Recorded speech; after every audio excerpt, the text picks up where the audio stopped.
इस सीजन के पहले पार्ट हमारे चैनल पे अपलोडेड है। लास्ट पार्ट में हमने देखा था कि हाजिन और जंग ने हाजिन के स्टॉकर से जान छुड़वा ली और सारे मसले भुला के अपने रिलेशन की शुरुआत कर दी। लेकिन देखना अब ये है कि जब हाजिन की याददाश्त वापस आ जाएगी तो क्या तभी वो अपनी बेस्ट फ्रेंड सियोयॉन के बॉयफ्रेंड को एक्सेप्ट कर पाएगी या नहीं। इस पार्ट की शुरुआत में अब स्टॉकर ने जान छूटने पर हाजिन और हेकांग वापस घर आ जाती हैं, जहां हाजिन जंग से मिले गिफ्ट्स को रूम में सेट करने लगती है। सीन्स जंग पे शिफ्ट होते हैं, जो हाइंजुन से मिलने जेल जाता है। हाइंजुन को तो यकीन था कि वो जल्दी जेल से निकल आएगा, पर जंग उसे बताता है कि जब दुनिया को पता चलेगा कि हाइंजुन तो एक मर्डरर यानी संगीत को कॉपी कर रहा है तो उसकी सजा ज्यादा हो जाएगी। हाइंजुन तो चलाता रह जाता है कि वो जंगो जैसा नहीं है, वो तो बस हाजिन का प्यार हासिल करना चाहता था, पर जंग उसकी एक सुने बगैर वहाँ से निकल जाता है। हाजिन रात जंग के शो से फ्री होने के बाद मिलने का प्लान करती है ताकि वो अपने न्यू एंकर वाले सीजन की तैयारी कर सके, जिस पर जंग मान जाता है। फिर क्या था, हाजिन तो सुबह से ही तैयार होना शुरू हो जाती है, जो देख के हेकांग को बहुत हैरानी होने लगती है। आखिर हाजिन रिवील कर ही देती है कि कल रात जंग ने उसे किस करते हुए रिलेशन का बोल दिया था, जो सुन के हेकांग उसके लिए बहुत खुश होती है। नाश्ते पे बार बार हेकांग के पार्क का जिक्र करने पर हाजिन को शक होता है कि उसे पार्क पसंद आने लगा है। अब उसकी शक्ल पे तो ये साफ दिख भी रहा था, पर हेकांग उसे सिर्फ दोस्त बोलते ही बात को टाल देती है। सीनियर को बताए बगैर हाजिन की किडनैपिंग के वक्त जंग को छुट्टी देने पर चोय और किम की जॉब खतरे में आ जाती है, जिस पर जंग को बहुत दुख होता है, पर चोय उसे फिक्र करने से मना करते हुए काम पे ध्यान देने का कहती है। नेक्स्ट सीन में अब एक तरफ हाजिन और जंग साथ वक्त गुजार रहे होते हैं और दूसरी तरफ हेकांग और पार्क साथ होते हैं। वहाँ जंग हाजिन को न्यू एंकर बनना सिखा रहा होता है और यहाँ हेकांग पार्क को सेल्फ डिफेंस सिखा रही होती है, जिसके बाद हाजिन जंग के साथ घर जाने के लिए निकल जाती है। पर हाजिन उदास थी क्योंकि पहली डेट काम करते निकल गई, जिस पर जंग उसे वीकेंड पे डेट पे ले जाने का वादा करता है और हेकांग पार्क के साथ ड्रिंक करने चली जाती है, जहाँ हीरोइन की जगह हीरो नशे में आ जाता है और हमारी हीरोइन उसे बैग पे उठा के घर ले जाती है। नेक्स्ट सीन में जंग टायोन के पिता से मिलने जाता है, जो बहुत फोर्स करके उसे सेशन के लिए आखिर अपने पास बुला ही लेता है। जंग के वहाँ से निकलने के बाद फाइनली टायोन के पिता के इरादे सामने आते हैं और पता चलता है कि वो जंग के ऊपर बुक लिख रहे हैं, क्योंकि जंग की बीमारी बहुत रेयर है और ऐसा लाखों में किसी एक के साथ होता है, जिसपे वो जंग का सिर्फ नाम बदल के उसकी जिंदगी पे एक किताब बना रहे हैं और वो भी उसकी इजाजत के बगैर। बुक की पब्लिशर स्टोरी की एंडिंग को थोड़ा चेंज करने को कहती है, क्योंकि उसके हिसाब से अगर जंग की जिंदगी में कोई और लड़की आ जाएगी तो शायद एंडिंग लोगों को पसंद ना आए, पर अगर ये दिखाया जाएगा कि वो अपनी मरी हुई गर्लफ्रेंड की याद में जिंदगी गुजार रहा है तो सब अच्छा लगेगा। सीन्स मून पे शिफ्ट होते हैं, जो हाजिन के पास माफी मांगने जाता है। हेकांग को तो बहुत गुस्सा आता है, पर हाजिन के दिल में रहम आ जाता है। जंग टायोन से मिलने जाता है और उसे बता देता है कि वो हाजिन को ऑफिशियली डेट कर रहा है, पर यहाँ पहली बार टायोन उसे किसी चीज से मना करता है। लेकिन जंग का हाजिन के लिए प्यार अब इतना बढ़ चुका था कि उसका कहना था कि अब वो डर के नहीं जीना चाहता। अगर हाजिन की मेमोरीज वापस आ गयी तो वो उस मुश्किल वक्त में उसके साथ खड़ा रहेगा। और जंग को पहली बार ऐसी बातें करता देख के टायोन खामोश हो जाता है, जिसके बाद टायोन हाजिन से मिलने जाता है तो वो उसे बताती है कि काफी टाइम से उसे कोई नाइटमेयर नहीं आया और जंग के उसकी जिंदगी में आने के बाद से वो ज्यादा खुश है। अगले सीन में हाजिन जंग के लिए बहुत से कपड़े ले जाती है और उसे अपनी मर्जी से रेडी करवा के उसके साथ डेट पे जाती है, जहाँ दोनों साथ बहुत अच्छा वक्त गुजारते हैं और जंग उस खूबसूरत मोमेंट को हाजिन को किस करते हुए और मेमोरेबल बना देता है। रात में हाजिन और हेकांग डिनर के लिए बाहर जाते हैं तो वहाँ किसी लड़की को अपनी फ्रेंड को सियोयॉन के नाम से पुकारते सुन के अचानक हाजिन की कुछ मेमोरीज वापस आती हैं, जिस पे हेकांग उसे झूठ बोल देती है कि सियोयॉन अचानक पढ़ाई के लिए अब्रॉड चली गई और इन दोनों का कांटेक्ट खत्म हो गया। और यहाँ टायोन आगे जंग को बताता है कि हाजिन को सियोयॉन की मौत का ज्यादा दुख इसलिए था क्योंकि उसे लगता है कि सियोयॉन की मौत उसकी वजह से हुई, क्योंकि हाजिन ने गलती से जंग एच को सियोयॉन का बॉयफ्रेंड समझ के घर का कोड बता दिया था। पर जंग इस वजह से उसे नफरत नहीं करता, क्योंकि ये गलतफहमी थी जो किसी को भी हो सकती है। जंग को ऑफिस पहुँच के पता चलता है कि टिम और चोय को जॉब से निकाला नहीं गया, जो सुन के वो बहुत खुश होता है, पर उल्टा चोय उसका थैंक्स करती है क्योंकि जंग ने सीनियर्स को माफीनामा लिख दिया था, इससे ये सब मुमकिन हो पाया। हेकांग पार्क को मिस कर रही होती है तो उसे मिलने चली जाती है, पर वहाँ वो उसे उसकी एक्स गर्लफ्रेंड के साथ देख के जाने लगती है कि पार्क उसे देख के रोक लेता है और हेकांग को अपने लिए ज्यादा इम्पोर्टेंट बता के अपने एक्स को वहाँ से भगा देता है, जिसके बाद फाइनली वो हेकांग के आगे कन्फेस कर देता है कि वो उसे पसंद करता है और किस भी करता है। हेकांग तो शॉक में आ जाती है, इससे बस उसे हक करती वहाँ से शर्माती भाग जाती है। जंग वहीं जाके बैठ जाता है जहाँ सियोयॉन उससे मिलने आई थी और इस वजह से रो रही थी कि हाजिन उसे बचते हुए इतनी बुरी तरह जख्मी हुई कि अब डांस नहीं कर सकती। तो जंग ने उसे समझाया था कि ये सिर्फ हादसा था, इसमें उसकी कोई गलती नहीं है। अब वो यहाँ बैठे यही हिम्मत जमा कर रहा होता है कि अगर हाजिन की मेमोरीज वापस आ गयी तो वो उसे भी यही समझाएगा कि सेयोन के साथ जो हुआ वो हादसा था, इसमें हाजिन की कोई गलती नहीं। सीन्स जंगहो पे शिफ्ट होते हैं, जिसके दिमाग में पता नहीं क्या चल रहा था कि अचानक वो विंडो तोड़ता है और शीशे से खुद को जख्मी कर लेता है। वहाँ हाजिन रात में हे कांग से छुप के जंग के साथ मूवी देखने जाती है, जहाँ से फ्री होके दोनों बाहर आते हैं तो वहाँ हे कांग को देख के हैरान थे। इससे पहले दोनों से कोई बात करते पार्क वहाँ के हे कांग को हक कर लेता है और आखिर उसे रिवील करना ही पड़ता है कि वो पार्क को डेट कर रही है। जिसके बाद ये चारों डबल डेट पे जाते हैं, जहाँ हे कांग को खुश देख के हाजिन भी बहुत खुश थी, क्योंकि उसकी छोटी बहन हमेशा उसी के फिक्र में लगी रहती थी, पर अब वो पहली बार अपनी खुशी की फिक्र कर रही है। ये देख के हाजिन को बहुत अच्छा लगता है। हे कांग आखिर हाजिन के कहने पर मून का केस वापस ले लेती है। वहाँ टायुन के पिता हाजिन को मिलने बुलाते हैं और अपनी बुक की खातिर इस हद तक गिर जाते हैं कि हाजिन को बोलने लगते हैं कि जंग कभी भी अपने पहले प्यार को नहीं भुला सकेगा, इसलिए उसे जंग को छोड़ देना चाहिए। पर हाजिन कहती है कि उसे सबसे कोई फर्क नहीं पड़ता और वो हमेशा जंग का साथ देगी। ये कह के वो टायुन के पिता का मुंह बंद करवा के वहाँ से निकल कर जाती है, पर खुद किसी कश्मकश में पड़ जाती है। यहाँ भी टायुन के पिता रुकते नहीं और जंगो से मिलने हॉस्पिटल जाते हैं, जो उन्हें अपना निशाना बनाते हुए हॉस्पिटल से भाग निकलता है। जिसका जंग को जब पता चलता है तो उसे सबसे पहले हाजिन की फिक्र सताने लगती है, तो फौरन हाजिन के पास जाने के लिए निकलता तो है, पर इससे पहले ही संगीज हाजिन तक पहुँच के उसे सब याद दिला देता है, जिसमें हाजिन वहीं बेहोश हो जाती है। जंग हॉस्पिटल पहुँचता है, पर हाजिन को तब तक होश नहीं आया था और जब आता है तो उसकी मेमोरी से हमें पता चलता है कि एक्सीडेंट के बाद वो सियोन को इग्नोर करने लगी थी, क्योंकि उसे बचते ही हाजिन का ये हाल हुआ और वो डांस भी नहीं कर सकती थी। सियोन इस सब की वजह से बहुत दुख में थी, पर फिर भी हाजिन उसकी एक नहीं सुनती। वो बस उसे उसके बॉयफ्रेंड से कॉल पे बात करते सुनती है और साथ में एंगेजमेंट रिंग दिखाती है। इसे जब जंगहो उसके पास आके ऐसे एक्ट करता है कि वो सियोन का बॉयफ्रेंड है और इसे सियोन को सरप्राइज करने के लिए उसके घर का कोट चाहिए तो हाजिन दे देती है। होश में आके हाजिन उदास तो बहुत होती है, पर इस बार वो खुद को संभाल लेती है। पर जब उसे एहसास होता है कि सियोन का बॉयफ्रेंड जंग ही था तो वो और ज्यादा उलझ जाती है। नेक्स्ट सीन में जंग अब संगीत को फौरन वापस जेल में डालने की कोशिश में लग जाता है, जिस पे वो अपने आज के शो में भी उसकी शक्ल दिखाते हुए लोगों को वार्न करता है कि ये पागल कातिल है, इसे सब लोग ध्यान रखें और इसे देखने पर पुलिस को फौरन इन्फॉर्म करें। नेक्स्ट सीन में हाजिन जंग से मिलती है और इसे सारे रिश्ते खत्म कर देती है। जिसका जंग को डर था वो हाजिन को समझाने की कोशिश भी करता है कि वो साथ मिलकर सब ठीक कर लेंगे, पर हाजिन उसकी एक नहीं सुनती और सारे वादे तोड़ के वहाँ से निकल जाती है। जिसके बाद जंग को भूलने के लिए ज्यादा से ज्यादा काम करने लगती है। नेक्स्ट सीन में उसे टायुन मिलने बुलाता है, जो उसे बताता है कि कैसे जंग ने अपना सारा डर भुला के हाजिन के साथ रहने का फैसला किया और जिंदगी में आगे बढ़ने की कोशिश की। इससे अब हाजिन को उसे बीच रास्ते में छोड़ने के बजाय उसके साथ रह के चीजों को सही करने की कोशिश करनी चाहिए, जिसपे हाजिन सोचने पर मजबूर हो जाती है। अगले दिन हाजिन को पता चलता है कि वो जिस एंकर वाले सीजन के लिए इतनी मदद कर रही थी वो कैंसिल हो गया है, जिसपे वो बहुत डिस्टर्ब हो जाती है और फोन घर छोड़ के कहीं चली जाती है। जिसपे हे कांग परेशान हुई जंग को कॉल करती है, जो पहले ही संगीत के खुलेआम भिड़ने की वजह से परेशान था, तो पागलों की तरह हाजिन को ढूंढने लगता है और आखिर तक हार के घर आता है तो उसे वहीं बैठे पाता है, जो जंग से कहती है कि ब्रेकअप तो उसी ने किया, पर वो फिर भी जंग को भूल नहीं पा रही। जंग उसे प्यार से गले लगा लेता है, जिसके बाद उसके बारिश में भीगे होने की वजह से उसे घर के अंदर ले जाता है और उसे बहुत ज्यादा पैम्पर करता है। जिसके बाद घर छोड़ते हुए कहता है कि वो खुद को गलत ना समझे, क्योंकि जंग को सब पहले से पता था, फिर भी उसने सेल्फिश होते हुए हाजिन के साथ रहने का फैसला किया। इसे कोई कसूरवार है तो वो है। इसके बाद भी अब जंग पीछे नहीं होता और बहाने बहाने से हाजिन से मिलता रहता है ताकि उससे नॉर्मल कर सके। वहाँ हाजिन को ड्रामा कैंसिल होने के बाद बहुत सी ऑफर्स मिल जाती हैं, जिस पर वो खुश थी। वहाँ हे कांग जंग से मिलकर उसे हाजिन पे गिव अप करने से रोकती है, क्योंकि वो भी जानती है कि उसकी बहन जंग को कितना चाहती है, पर अभी पेन में होने की वजह से वो उसे अवॉइड कर रही है। जिस पर जंग जान के हाजिन के साथ फोटोशूट के लिए हाँ कर देता है, जिसका हाजिन को वहाँ जाके पता चलता है और वो ना भी नहीं कर पाती। दोनों साथ क्यूट सा फोटोशूट करवाते हैं। पार्क हे कांग के बिजी होने की वजह से अच्छे से मिल नहीं पा रहा था, तो बीमार होने का बहाना करके उसे अपने पास टाइम गुजारने बुलाता है, जो हे कांग को भी बुरा नहीं लगता, क्योंकि उसे भी इसकी सख्त जरूरत थी। पुलिस को संगीत की खबर मिलती है, पर इससे पहले पुलिस और जंग वहाँ पहुँचते वो वहाँ से भी भाग निकलता है। वहाँ हम टायुन को देखते हैं, जिसको अपने पिता के जंग पे बुक लिखने का पता चल जाता है और वो उनकी इस हरकत पे गुस्सा हुए वहाँ से निकल जाता है। जिसके बाद पब्लिशर को ऐसे जंग की परमिशन के बगैर बुक पब्लिश करने पे वार्न करता है। संगीत खुद ही जंग को मिलने बुलाता है, जिस पर जंग पुलिस को इन्फॉर्म करके उसे मिलने निकल जाता है। संगीत ने मिलने की जगह वही रखी थी जहाँ उसने सियोन को मारा था। जंग के वहाँ पहुँचने पर संगीत उस पे हमला करते हुए उसे पूरी तरह जख्मी कर देता है। उतनी देर में पुलिस वहाँ पहुँच तो जाती है, पर संगीत का इरादा मार के सियोन के पास जाने का था, तो वो वहाँ से बिल्कुल वैसे ही छलांग लगा देता है जैसे उसने सियोन को फेंका था। जंग को हॉस्पिटल ले जाया जाता है। हाजिन भी वहाँ पहुँच जाती है। होश में आने पर जंग हाजिन को अपने पास देख के बहुत खुश हो जाता है और उसे ऐसे हाल में अकेला छोड़ के जाने से रोकता है, जिसपे हाजिन वहीं उसके पास हॉस्पिटल में रहने का फैसला करती है। वहाँ हम देखते हैं कि संगीत की मौत नहीं हुई, बल्कि वो मौत से भी बुरी जिंदगी गुजार रहा है, जो जंग को उसके लिए बिल्कुल सही सजा लगती है। जिसके बाद वो हाजिन के साथ बालकनी जाता है और यहाँ दोनों फाइनली अपने प्यार के आगे हार मानते हुए वापस साथ होने का फैसला कर लेते हैं। पर शायद इनकी जिंदगी में खुशी और सुकून लिखी ही नहीं है। वहाँ हम देखते हैं कि रिपोर्टर जंग जेल से निकल आता है, जो किसी से फोन पे जंग को तबाह करने की बातें कर रहा था। जंग और हाजिन को ऐसा लगता ही है कि अब सब ठीक है और वो दोनों अब साथ खुश रहेंगे। पर जंग ऑफिस पहुँच के देखता है कि सारे रिपोर्टर्स उसके पीछे पड़े हैं और उसे बुक के बारे में पूछ रहे हैं, क्योंकि उसमें ऑब्वियस पता चल रहा है कि वो बुक जंग की जिंदगी पे है, बस उसमें नाम जंग की जगह किसी और का है। पर जंग को तो इस बारे में कुछ पता ही नहीं होता, तो वो परेशान आगे बढ़ता है, जहाँ उसे रिपोर्टर्स में जंग खड़ा नजर आता है और उसे देख के जंग समझ आता है कि ये सब इसी का किया है। वहाँ हम टायुन को देखते हैं, जो पुलिस में जाके अपने पिता के खिलाफ रिपोर्ट कर देता है। यहाँ जंग और हाजिन को भी बुक का पता चल जाता है और दोनों बुक पढ़ भी लेते हैं। टायुन जंग के पास जाता है और इसे कुछ भी सोचे बगैर अपने पिता के खिलाफ केस जारी रखने का कहता है, क्योंकि वो नहीं चाहता था कि जंग के साथ अब कोई भी ज्यादती हो।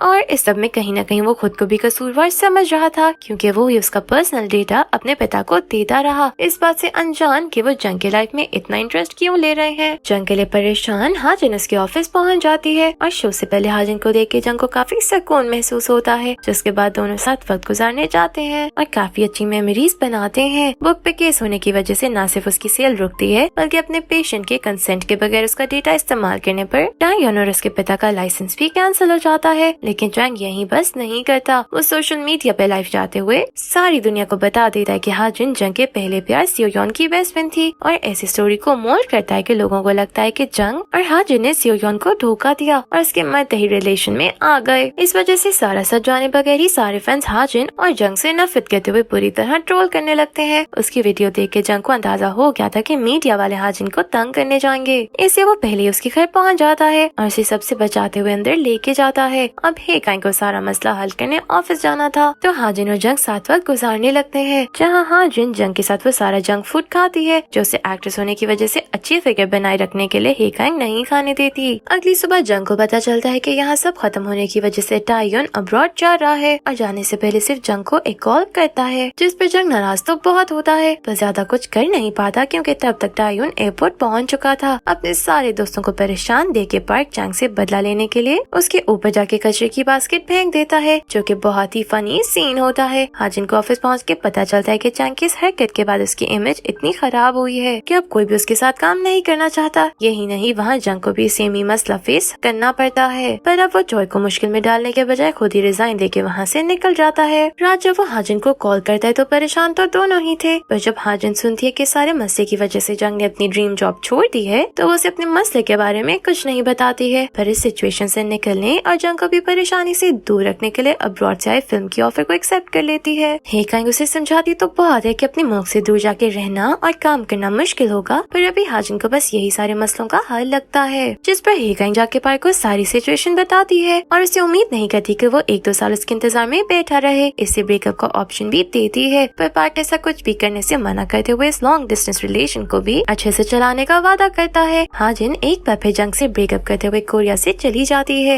ऐसे ही वक्त गुजरता रहता है और जंग और पार्क साथ बैठे अपना अपना गम बांट रहे होते हैं, क्योंकि दोनों का गम तो एक ही था। फिर कुछ वक्त बाद जब मामला ठंडा हो जाता है तो जॉय जंग से मिलकर उसे वापस ऑफिस ज्वाइन करने का कहती है, जिस पे जंग उसे ना नहीं कह पाता। नेक्स्ट सीन में वो कहीं जाते हुए रास्ते में हाजिन को देखता है, यानी वो फिल्म खत्म करके कोरिया वापस आ गई है, जो वापस यही काम करेगी, क्योंकि अब्रॉड काम करके उसकी जितनी पॉपुलैरिटी की जरूरत थी वो उसे मिल चुकी है। वहाँ पार्क भी हेकाई के वापस कोरिया आने की खबर सुन के बहुत खुश हो जाता है। हाजिन को वापस कोरिया में काम मिलना शुरू हो जाता है और जंग भी वापस अपना शो शुरू कर देता है, जिसमें आज उसका पहला गेस्ट उसका बेस्ट फ्रेंड टायुन ही होता है, जो खुद भी वापस कोरिया आ चुका है। नेक्स्ट सीन में हाजिन और जंग की भी मुलाकात हो जाती है और आखिर दोनों फिर से अपने प्यार को जिताते हुए सब नॉर्मल कर लेते हैं, जिसके बाद जंग सब ऑफिशियल करने के लिए हाजिन को अपने पिता से भी मिलवा देता है और दोनों मीडिया में अपने रिलेशन को ऑफिशियली अनाउंस कर देते हैं। नेक्स्ट सीन में हाजिन की मूवी के प्रमोशन इंटरव्यू में जंग भी गेस्ट बन के आता है, जिसके हाजिन से सवाल करने पर सारे लोग बस उन दोनों को ही देखते रहते हैं। और लास्ट सीन में हम इन दोनों को साथ वक्त गुजारते देखते हैं, जहाँ फाइनली अब इनकी जिंदगी में इतनी मुश्किलों और सब्र के बाद सब ठीक हो गया था। और